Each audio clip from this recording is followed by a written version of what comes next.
Hi, my name's Bill Rippon and I'm the Principal Lecturer for HLT 57921, Diploma of Anaesthetic Technology and Practice.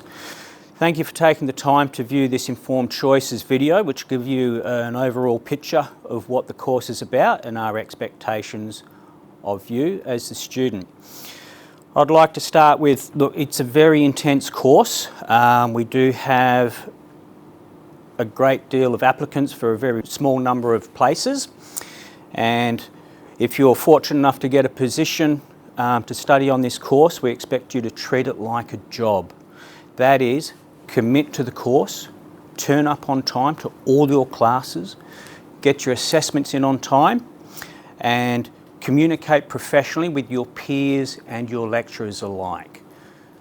Industry as a whole not only want qualified anaesthetic technicians, but they want staff that have very good soft skills. That is, communication, to be able to work as a team, conduct themselves professionally and present professionally every day. You're dealing with patients at their most vulnerable. So it's really important that you have all the professional skills to look after your patient, but also to be able to work with a multidisciplinary team in the operating theatre to get the job done and have a good outcome for your patients. My role as the Principal Lecturer is to oversee that the assessments are compliant. Key academic documents is a term we use, and you'll get familiar with those as you progress through the course. I hope you enjoy your course, and we also do understand that occasionally things may occur outside in your private life that may impact on your learning here. If that occurs, reach out to your lecturers, come to us early, and we can certainly put things in place to help you. Hi, my name's Brooke and I'm one of the Diploma of Anaesthetic Technology and Practice lecturers here at North Metropolitan TAFE. Today I'm going to talk you through what an anaesthetic technician actually does, the teams that they work within, and then I'm going to talk to you about what you can expect to learn at North Metropolitan TAFE, the facilities that we have here, the lectures that you'll learn from, and the clinical placement requirements of this course. I'm hopeful that will give you the information you need to decide if this course is right for you. At North Metropolitan TAFE, we have really wonderful facilities that mimic a real operating theatre environment.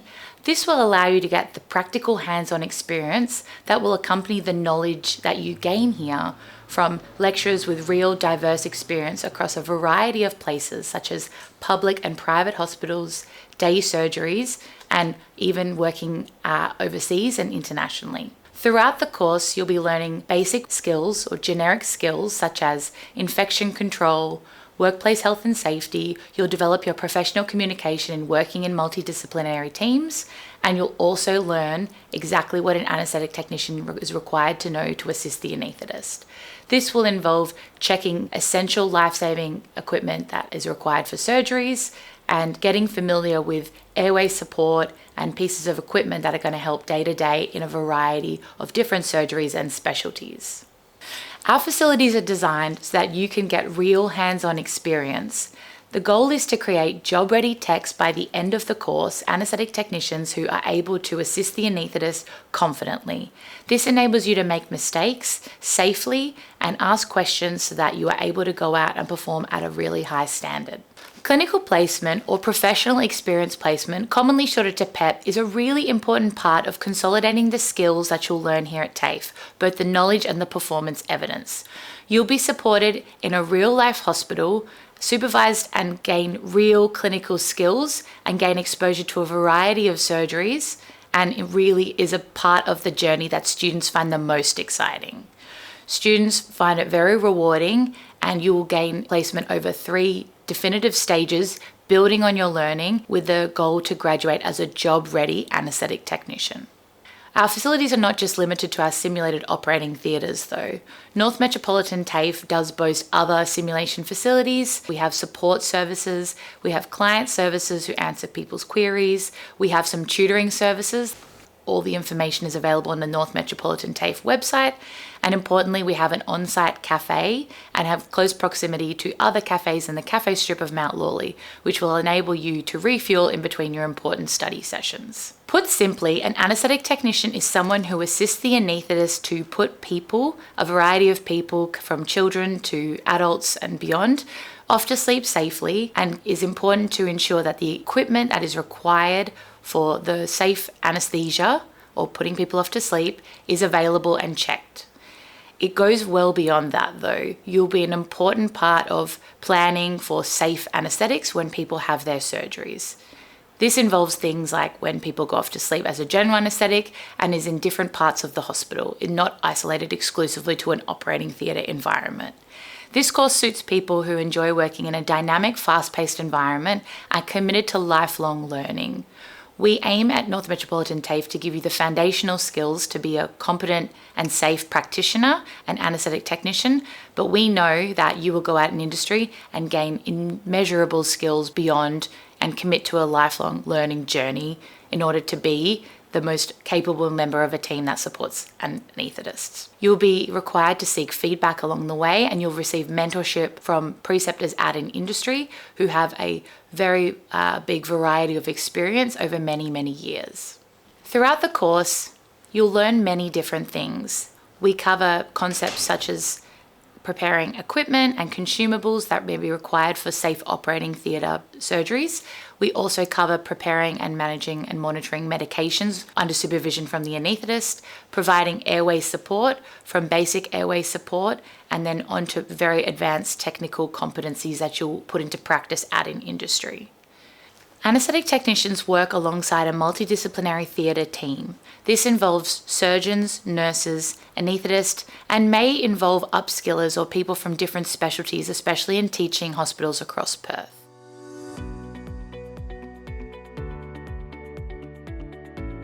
Hey, I'm Lance. I've been working at PCH for about 5 years now. Hello, I'm Eve. I work at Fiona Stanley Hospital and I've been there for about 3 years.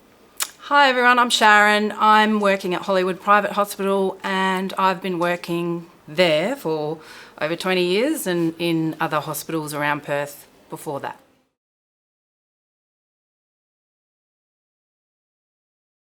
An anaesthetic technician does many things, many tasks, many introductory things at the beginning of the operating theatre list. We have to almost turn on the lights and then go on and check every single machine that's going to deliver an anaesthetic to the patient. So that's one major job, and then you would often have a list to comply with and then set up for.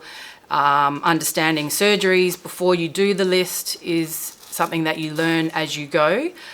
You're never alone, but you do feel alone a lot of the time.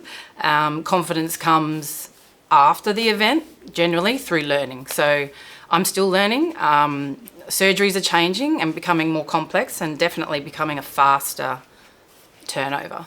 For me, I think two main things an anaesthetic technician does is, one, you're the anaesthetist's right-hand man. You are there throughout everything with them, to simple cases to severe emergencies. And a lot of the time as well, the more advanced you get, the more you can just preempt what they're going to need. And a lot of the time they can be quite focused in their job. So we really need to make sure we're aware of what's going on and be there for them as they need. And the second thing is definitely patient care. As an anaesthetic technician, we have so many jobs to do, like Sharon said. But I think one main thing is being there for your patient and making everything safe along the way. So like Eve said, the anaesthetic tech is the right-hand person of the anaesthetist. Because they have a lot of things they need to focus on, I think our role is important to take the more simpler things so they can focus everything they need on their patient at the time. And from a technical point of view, we definitely need to have a lot of knowledge and need to understand how certain things work, particularly the anaesthetic machines. That's an important part of an anaesthetic. It keeps the patient alive during an anaesthetic. So we need to really understand how that machine works, how to troubleshoot it, and provide that support for the anaesthetist using the machines.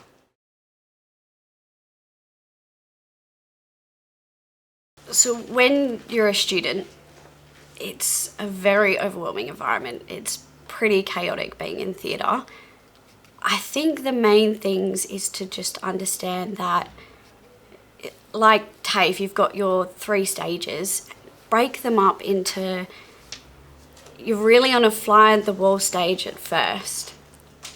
second part is you want to start walking. You don't want to run before you start walking. You want to just get in there and start doing things. But then the third thing is then you start to really collaborate everything together. And I think along the way, there's so many things that's gonna contribute to you being a tech and to learn to be a tech. You're gonna make mistakes. You're gonna feel overwhelmed. There's gonna be times where your confidence is so low. But it's understanding that, you know, don't put the pressure on yourself.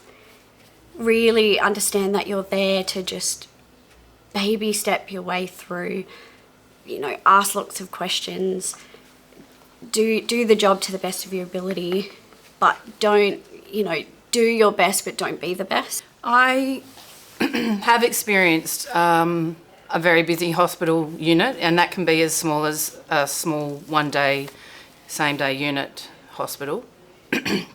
And then you go to Hollywood where they're expanding to 22 theatres by the end of the year, and cath labs galore, and ED, and, you know, cardiothoracic unit. So I think it evolves. So in a private situation, you've got an evolving situation where a lot of Australians are privately insured and want their treatment done now. In the public sector, I had a great experience as an anaesthetic technician and student. I found that my colleagues were my support systems. I learnt my most deepest, you know, feelings were felt there, where I grew from those. So it's traumatic sometimes when you see things that you don't normally see, except on telly, and it's real. I don't watch those TV shows because it's too real. And then you transform your skills that you learn in the public sector, and you might choose a private sector just because it might be a Monday to Friday opportunity, or it suits my family because I can choose some hours while still maintaining a skill level. But starting out in the public system is a great way to go, definitely. I initially started working at Bunbury when I graduated. I worked there for about a year, and that was just working with adults only. So when I eventually moved to PCH, it was definitely different, and there was a learning curve to that as well. So I pretty much had to take everything that I'd learned working with adults and then almost forget that and then learn new skills to work in a specialist environment with kids. And I found it really rewarding to be learning and adapting to a new environment. And I think working in a public hospital, I find that very rewarding as well. You know, you're giving back to the community in a way. I think I've had patients, when I was working in Bunbury, it's a smaller area, so I would see patients that I actually knew out in the community. So I felt like I was connected to the community and giving back, sort of thing. And then also working at PCH, I've got a 3-year-old daughter, and she's had to come in before for medical situations. So it's having been on that other side and experiencing what it's like to have your child getting medical treatment, then applying that as an actual worker, I found was really, really great, yeah.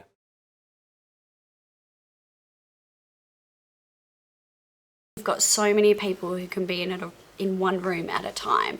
You've got anaesthetists, surgeons, you know, myself, anaesthetic tech, you've got nurses, you've got other specialists, and especially when you've got emergency situations, you've got so many people that come in to be involved, and it's such a great environment to have so many people backing each other up. But you do at the same time need to make sure you have that teamwork, and you're communicating really well, and you're understanding what's going on around you, what everyone's doing, what the different roles are. Because if you're new and you're standing in that room, and you don't know who anyone is or what's going on, it can be a lot. Yeah. Being a valid team member it constitutes communication, and with that you need a certain amount of confidence to assert your own abilities. You have to stand up for yourself. You have to say, look, I'm not confident here. I'm not sure I need to get help and you need to wait, or, you know, that is a teamwork situation, but not always does that help in a fast-paced setting, until you get to know that everybody has a role. We're very specifically trained, very specialised role, and the importance on that role is just more than you can appreciate as a student, but it develops over time. So teamwork develops over time with your situational awareness of a theatre. Every theatre is micromanaged, and so is the next one. So you walking out of that theatre into that theatre, you could be walking into a hornet's nest, and you don't realise. So having a little bit of awareness comes with being a team player, not just forcing yourself and not just standing back, but just knowing where you are in this space, whatever situation you might be in. So working as an anaesthetic technician, most of the time you are working on your own. You don't work with other anaesthetic technicians. You do get the more complex cases where you might be working with somebody else, but the majority of the time you tend to be on your own, working with an anaesthetist. You still feel, at least I feel, I'm working within a big team with all the other anaesthetic technicians, because we tend to look out for one another. So you might occasionally get help from somebody and things like that, but usually you are on your own as an anaesthetic technician.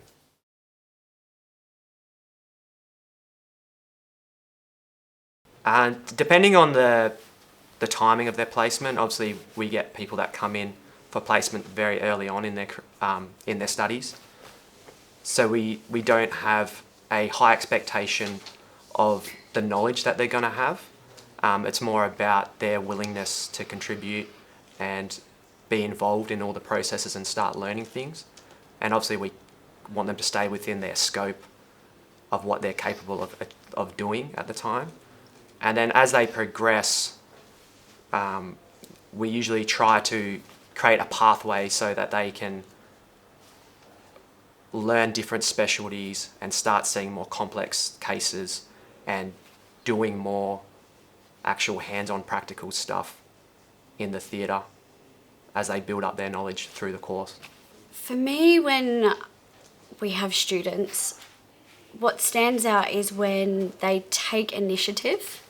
They'll come in early, and even if you have no idea what you're doing, you're still at least trying. You're getting your basket, you're figuring out what you might need. It might not be perfect, but you've done something and you've come in, you've got your equipment, you've set up your theatre to the best of your ability. And that to us shows, hey, they've come in, and even though I'm not here, they've just got started, and we'll fix the rest as it goes. And just having that good mindset and the dedication to the job. I think students who choose to do the anaesthetic technology course are there because they want to see their patients through a journey, and it begins with an anaesthetist reviewing the patient and you being part of that review. So you learning at the beginning, as Lance was talking about, having that education doesn't come straight away. There's a huge course in front of you to do, to learn, but it's quite a journey to get all that information on board. So as it comes, getting the feedback from your team members, it could be the nursing staff that can give you feedback. Anyone can give you feedback. But if you want the feedback, you ask as many questions as you can. If they're querying everything as the task has been done, then they can get the answers straight away, and then we can go back and talk about it as a debrief. So that's important at the end of any day. What is it that you want to talk about that we can delve into a bit deeper? Because hands-on experience, visual experience, mental capacity to just bring it all into coming back the next day with a good mindset and moving forward. So it's definitely a growth period to do this course, and you've got to want to be very, very committed to it.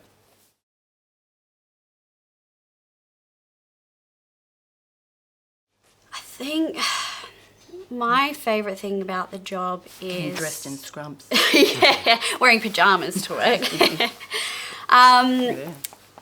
Is my work colleagues is one. For me, working at Fiona Stanley, we're just one big goofy family that is always there for each other no matter what. But my main thing is my patients. The connections that you gain with your patients is unlike anything. You know, you really are, some patients you're really with it through them from the worst time in their life. And other patients, you're with them, you know, they might have just come in for a broken arm, and you're getting through helping them through that phase of, you know, this time in their life. But those connections, those emotions, just being able to make sure your patient has the best possible care, best possible experience, I think that's my favourite thing about being a tech. I love machines, I love patients, I love talking to people and then putting them to sleep. Because the 5 minutes that you get before they go to sleep, that's the challenge, because you find out as many questions and their answers that give you a little bit of insight into their own health and their own mental well-being. It all gets affected by how many drugs they get. So if they're anxious at the beginning, they're going to be anxious at the end, despite what drugs they get. So that correlates. If you can put someone at ease at the very beginning of their journey in the theatre environment, because you're at ease, you can transpire that through their anaesthetic and they get potentially less anaesthetic and wake up a little bit happier. And a technician who joins the diploma course will find that with most technicians that enjoy their job, they will get that, you guys are a pretty happy lot, aren't you? And we do support each other through thick and thin. There's not many people that I've come across that won't come and give you a hand when you just say, you know, that kind of body language, and they're like, oh, right. And they like hop, skip and jump into your environment and then, you know, think on their feet. Working in a paediatric hospital, it's obviously a little bit different. A large part of what we do is trying to make the children feel safe and happy in the hospital, because it's not a nice place to be. They don't really understand a lot of the time what's going on. So that's definitely rewarding, making kids feel comfortable. And that's a large part of why one of my favourite things about the job is that we get to help people. That's pretty much what our job is. You know, we're there to support the person that's going in for an operation. And like they've both mentioned as well, I really enjoy the team that I work into. Pretty similar, everyone's really supportive at PCH. And we're all there for the common goal of looking after our patients. And then also really enjoy the challenge of the job as well. Pretty much every day is different, and you will learn something new every time you come into work. When applying through TAFE admissions, there's a specific assessment process and entry requirements that need to be met by everyone who applies for the Diploma of Anaesthetic Technology. I'm going to talk to you today a little bit about that. Depending on when you're thinking of studying, if it's in semester 1, you'd be looking to apply around September of the year before. And if it's a semester 2 intake, you'd be looking at applying around late April to early May. You'll submit your application online via the TAFE admissions portal, and you will be assigned a case officer who will be your point of contact for the duration of the intake period.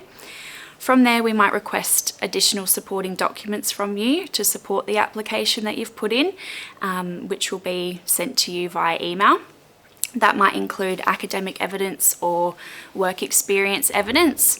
With this course being super popular, it does go off a points-based system, and only the highest scoring people who apply, who meet the entry requirements, will receive an offer. Each person who applies can achieve a maximum of 90 points. 60 of those points can be achieved in the academic section, and the remaining 30 points can be achieved through the work experience section. Any documentation or background that you have, it does not need to be related to the course of study that you're applying for it to contribute points. In addition to this, As I mentioned, each person who applies is required to sit an entrance exam, which is an LLN testing tool. You'll come on campus to one of our facilities that offer the testing at either Joondalup Maclarty campus, Northbridge, or our Mount Lawley campus, and you'll sit an online assessment tool, and you'll be required to achieve a required level of exit level 3 beginning at level 4. The test takes around 1 hour to complete, and TAFE admissions will notify you of the outcome of your results. From there, we will await any further supporting documentation for your application, and you'll await for the competitive offer date to find out if you've been successful in receiving an offer. Hello, I'm Glenn Morley, Head of Programs for the Diploma of Anaesthetic Technology and Practice. My role includes designing the course timetable and structure, and I'm fortunate to be able to shape that around a very experienced and passionate teaching team. Our lecturers bring many years of experience across major hospitals, with many still actively working in industry. They're passionate about what they do and genuinely want to see our students succeed and feel confident about stepping into the workplace. Based on feedback from current students, we've made some important improvements to better support work-life balance. From next semester, all classes will run on a consistent daily schedule, 8:30 till 12 and 1 till 4:30 with a 1 hour lunch break. Previously, class times varied significantly, including early starts and late finishes, so this change is designed to make planning around work, childcare and personal commitments easier. We've also redistributed units across semesters to create a more balanced workload, again based directly on student feedback. Looking ahead, we're working with industry partners to further refine placement scheduling so that the time commitment is more evenly spread across the course. The following overview is based on the planned schedule for next semester, but please note that scheduling is subject to change based on operational requirements, staffing and clinical placement availability. The full-time course runs over 3 semesters. Across each semester, students are generally on campus 3 days per week with between 2 and 6 weeks of placement, during which the commitment increases to 5 days per week. The part-time option runs over 5 semesters, and while it spreads the study load, it still requires a consistent commitment across the duration of the course. In the first 4 semesters, 1A, 1B, 2A and 2B, students attend on average around 1.5 days per week, with placement occurring in semesters 2A and 2B resulting in an increased time commitment during those periods. In the final semester, semester 3, part-time students join the full-time cohort, which provides a valuable opportunity to learn alongside them. Students are expected to meet the same attendance and placement requirements. Regardless of whether you choose full-time or part-time, there are periods in the course where you will need to commit up to 5 days per week, particularly during placement. Placement is mandatory and is scheduled according to clinical availability, which means flexibility is limited. If you have work or family commitments, it's important to plan ahead and ensure you have support in place during these more intensive weeks. These changes are designed to give you more predictability and a more manageable workload, while still preparing you for the realities of working in a clinical environment. If you still have questions, the best place to start is the North Metropolitan TAFE course page on the website, which covers almost everything you will need to know. Looking forward to seeing you in scrubs soon. Here at North Metropolitan TAFE, we're really proud of the course we've created and the graduates that we are sending out into industry. We're thankful that you've considered us for your future career prospects, and we look forward and excited to welcome you to North Metropolitan TAFE to start your journey towards becoming an anaesthetic technician.